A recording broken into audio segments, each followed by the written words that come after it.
Itu 4K itu.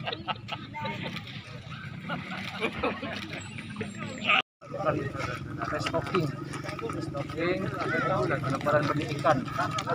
Diharapkan dengan adanya penyebaran benih ikan ini bisa memperkaya jenis ikan yang ada di perairan Kabupaten Hulu, dan kita mengimbau kepada masyarakat untuk melaksanakan atau memanfaatkan ikan-ikan ini secara bijak, artinya dengan cara-cara yang diperkenankan atau dibenarkan dalam peraturan.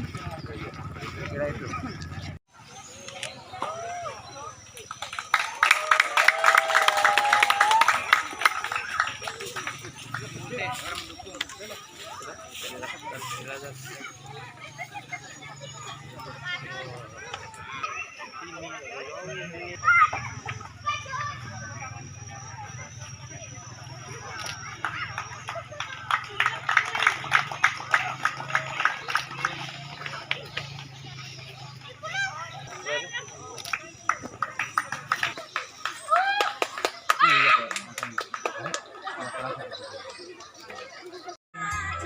Selain kegiatan peresmian pemanfaatannya, ada kegiatan lain?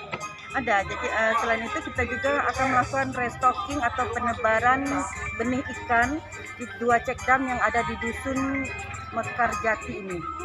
Jadi alhamdulillah kita dapat 9.000 ekor ikan patin, nanti akan kita tebar di 2 cekdam.